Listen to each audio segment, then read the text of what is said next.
आप सभी का स्वागत है। मेरा नाम है रुपेंद्र सिंह और हम ज्योग्राफी पढ़ रहे हैं, फिजिकल ज्योग्राफी। और इसमें हमारा जो चैप्टर चल रहा है वो अक्षांश और देशांतर रेखाएं। और उसमें हम देशांतर रेखाओं के बारे में पढ़ रहे हैं। और उसमें पिछली वीडियो में हमने इसकी परिभाषा, जो प्राइम मेरिडियन लाइन और जो समय निर्धारण है उसके बारे में पढ़ लिया था। किस प्रकार समय का निर्धारण किया जाता है, ये कैसे कैसे हम कह देते हैं कि जब इंग्लैंड में 12 बज रहे होंगे तो हमारे यहाँ पे 5:30 बज रहे होंगे। तो हम समय का निर्धारण पढ़ा था हमने पिछले वीडियो में। अगर आपने वो वीडियो नहीं देखा था, आप उसको देख सकते हो चैनल पे जाके। और आज हम इसके बचे हुए 3 टॉपिक और करेंगे। उसके बाद में हम नया चैप्टर स्टार्ट करेंगे। जो बचे हुए टॉपिक है वो है मानक समय रेखा, स्टैंडर्ड टाइम लाइन, अंतर्राष्ट्रीय तिथि रेखा, इंटरनेशनल डेट लाइन, और अन्य तथ्य, इसके जो फैक्ट्स हैं उनके बारे में जानेंगे। तो सबसे पहले शुरू करते हैं। आज का जो पहला टॉपिक है वो है मानक समय रेखा।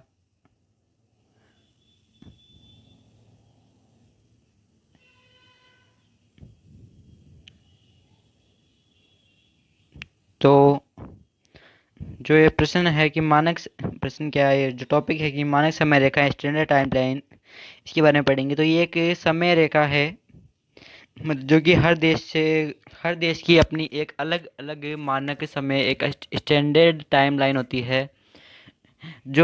वैसे ही भारत की भी एक मानक समय रेखा है जो कि है 82.5 डिग्री पूर्व।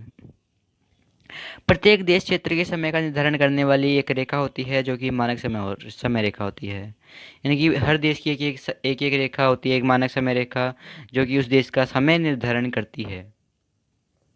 तो इसके एग्जाम्पल है वो है कि 82.5 डिग्री पूर्वी देशांतर भारत की मानक समय रेखा है। जो भारत की जो मानक समय रेखा है वो है 82.5 डिग्री पूर्वी देशांतर। पूर्वी इसलिए क्योंकि ये ग्रीनविच जो जगह है लंदन में, जहाँ पे 0 डिग्री है, वहाँ से ये पूर्व में है, इसलिए ये पूर्वी आ रहा है यहाँ पे। फिर है जो सबसे लंबा लंबा देश है, वहाँ पे जो लंबा देश है, जो वर्टिकल जो कंट्री है, वहाँ पे तो कम मानक समय रेखा होगी। और जो चौड़ा देश है वहाँ पे अधिक मानक समय रेखा होगी। ये जरूरी नहीं है कि हर देश की एक ही हो, मतलब कि मिनिमम एक रेखा तो होनी ही चाहिए। और ज़्यादा से ज़्यादा 2 रेखाएं भी होती है। मतलब कि ये लंबा देश, मतलब कि ये देख सकते हो कि ये, अगर कोई कंट्री इस प्रकार की होती है, जैसे ये डायग्राम बना रहा हूँ, तो इस प्रकार की अगर कोई कंट्री होती है तो वहाँ पे केवल एक ही मानक समय का, वहाँ पे कम मानक समय रेखाएं होती है। और अगर अगर कोई कंट्री अगर कोई कंट्री ऐसे कोई चौड़ा देश होता है इस प्रकार, जैसे कि रशिया जैसा देश, तो वहाँ पे बहुत सी मानक समय रेखाएं होती है इस प्रकार से। तो इसके बारे में जो फैक्ट है वो है कि सर्वाधिक मानक समय रेखाएं फ्रांस में है। फ्रांस में 12 मानक समय रेखाएं हैं। फिर है अमेरिका और रूस, उनमें 11 मानक समय रेखाएं हैं। और भारत में एकमात्र एक ही मानक समय रेखा है जो है 82.5 डिग्री पूर्वी देशांतर। तो 82.5 डिग्री पूर्वी देशांतर भारत की मानक समय रेखा है।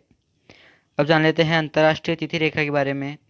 ये तो समय का निर्धारण करती है मानक समय रेखा, और अंतर्राष्ट्रीय तिथि रेखा है जो कि तारीख का निर्धारण करती है। इसी के बेस पे हम कह सकते हैं कि इस वाली लाइन के मतलब कि एक तरफ तो सोमवार होगा तो एक तरफ मंगलवार, एक तरफ मंगलवार होगा तो एक तरफ बुधवार, एक तरफ शुक्रवार होगा तो एक तरफ शनिवार होगा। यानी कि इस वाली लाइन के आगे पीछे जाने से डेट चेंज होती है। एक तरफ अगर 11 तारीख होगी तो अगली तरफ 12 तारीख होगी। तो 180 डिग्री देशांतर की काल्पनिक रेखा जिसके दोनों ओर तिथियों में एक दिन का अंतर होता है। यानी कि जो 0 डिग्री होती है वो तो हमने प्राइम मेरिडियन लाइन होती है, कल हमने पढ़ाई था।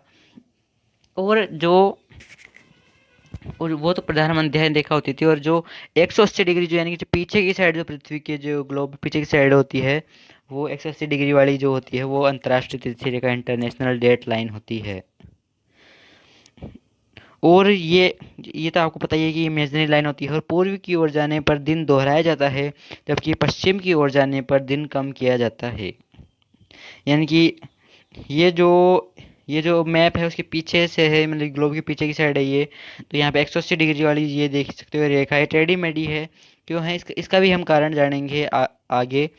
लेकिन इसके पूर्व की साइड तो दिन मतलब कम हो जाता है और इसके पश्चिम की साइड दिन बढ़ जाता है। जैसे कि आप देख सकते हो कि ये जो हवाई द्वीप की तरफ तो ये रविवार है, और इस वाली जो रेखा है उसके पश्चिमी साइड में सोमवार है, यानी कि इसके पश्चिम में जाते ही सोमवार हो जाता है और इसके पूर्व में जाते ही रविवार हो जाता है। तो इसके पूर्व में जाते ही रविवार और पश्चिम में जाते ही सोमवार। और ये रेखा सीधी नहीं है, जैसे कि आप इस चित्र में भी देख सकते हो कि ये रेखा जिग जैग रेखा है, टेढ़ी मेढ़ी रेखा है, ये सीधी नहीं है। इसका कारण है आसान समय निर्धारण। ये हमारी आसानी के लिए, हमारी सुगमता के लिए, हमारी सरलता के लिए इस वाली रेखा को टेढ़ा किया गया है। अब आपके मन में एक प्रश्न आ रहा होगा कि हमारी सरलता के लिए इसको टेढ़ा कैसे किया गया है। तो आप यहाँ पे ये देख सकते हो कि अगर ये रेखा सीधी होती तो यहाँ पे जैसे साइबेरिया जैसी कंट्री है, यहाँ पे से ये बड़ी रेखा गुजरती। अगर ये सीधी होती है तो इसके एक तरफ तो, इसी एक ही देश में एक तरफ तो सोमवार हो जाता और एक तरफ मंगलवार हो जाता। तो यहाँ पे एक तरफ सोमवार हो जाता, एक तरफ रविवार हो जाता, तो यहाँ पे लोगों को प्रॉब्लम हो जाती कि कौन कि आज कोई पूछता कि आज क्या वार है तुम्हारे, तो वो बोलते कि आज हमारे सोमवार है।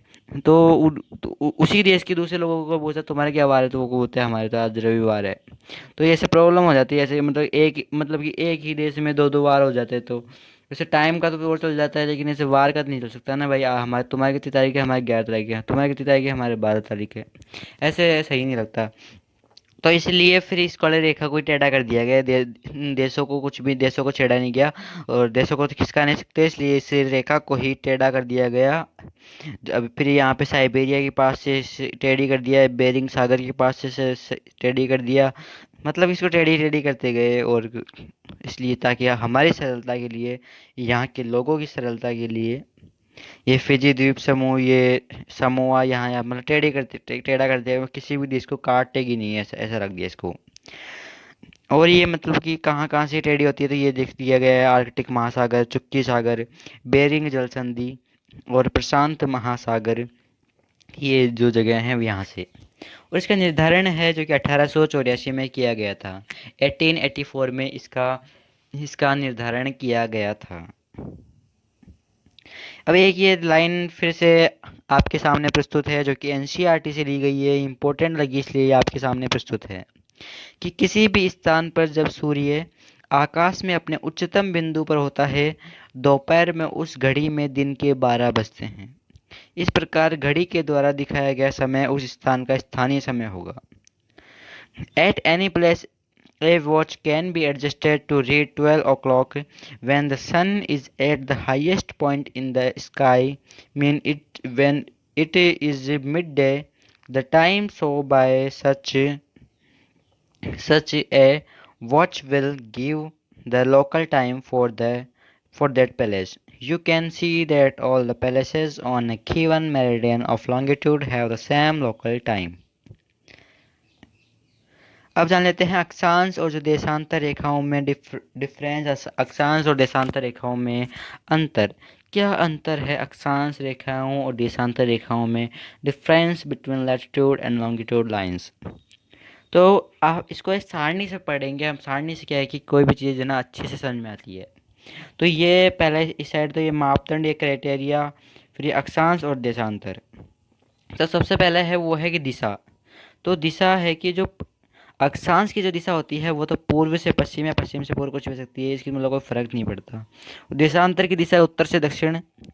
इसकी संख्या, जो अक्षांश की जो संख्या है, जो अक्षांश की जो संख्या है वो है 181, और जो अक्षांश रेखाओं की जो संख्या है वो है 179। वो यहाँ पे दिया गया नहीं है, लेकिन आप ऐड कर लेना कि अक्षांश रेखाओं की संख्या 179, 179, और अक्षांश की रेखा 181। अभी ऐसा क्यों होता है ये हम पिछले वीडियो में पढ़ चुके हैं, आप उसको देखिएगा। और जो देशांतर है उसकी संख्या है 360। फिर समानांतर है, तो ये अक्षांश तो समानांतर है एक दूसरे की, लेकिन देशांतर नहीं है।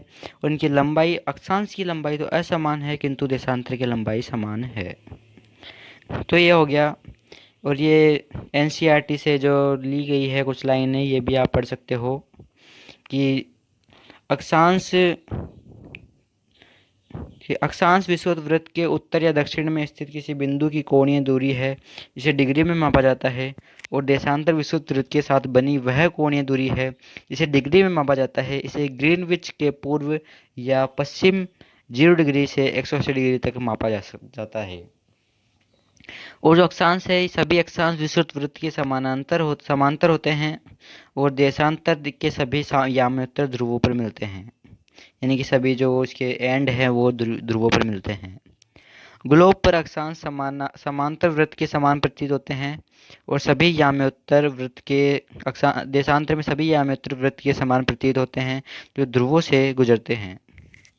और अक्षांश के बारे में, दो अक्षांशों के बीच की दूरी लगभग 111 किलोमीटर होती है, और जो देशांतर होते हैं के देशांतरों के बीच याम्योत्तरों के बीच की दूरी विषुवत वृत्त पर अधिकतम 111.3 किलोमीटर तथा ध्रुवों पर न्यूनतम 0 किलोमीटर होती है। मध्य में तथा 45 डिग्री अर्थात 45 डिग्री अक्षांश पर 79 किलोमीटर होती है। और जो 0 अक्षांश है वो 0 डिग्री अक्षांश को विषुवत वृत्त एवं 90 डिग्री को ध्रुव कहा जाता है। और देशांतर में है कि 360 डिग्री के होते हैं जो प्रमुख याम्योत्तर से पूर्व एवं पश्चिम दोनों ओर 180 डिग्री में बटे होते हैं। तो विषुवत वृत्त से ध्रुव की ओर अक्षांशों का उपयोग तापमंडलों के निर्धारण में होता है, जैसे 0 डिग्री से 23.5 डिग्री तक उत्तर या दक्षिण उष्णकटिबंध, 23.5 डिग्री से 66.5 डिग्री तक शीतोष्ण कटिबंध तथा 66.5 से 90 डिग्री तक वो शीत कटिबंध, ये भी हम पढ़ चुके हैं। देशांतरों का उपयोग प्रमुख याम्योत्तर के सापेक्ष स्थानीय समय को निर्धारित करने में किया जाता है, यानी कि कुल मिला के ज़्यादातर इसका उपयोग टाइम के लिए किया जाता है।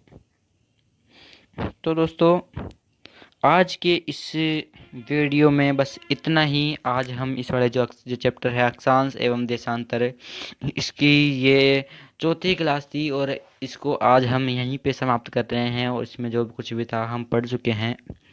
तो अगले वीडियो में हम जानने वाले हैं मैप के बारे में कि क्या होते हैं मानचित्र। तो हम मानचित्रों के बारे में जानने वाले हैं अगले वीडियो में। आज की इस वीडियो में बस इतना ही। कैसा लगा आपको वीडियो के नीचे कमेंट में ज़रूर लिख के बताएं, और वीडियो को लाइक करें, चैनल को सब्सक्राइब करें और वीडियो को ज़्यादा से ज़्यादा शेयर करें। मिलते हैं अगले वीडियो में, तब तक के लिए धन्यवाद।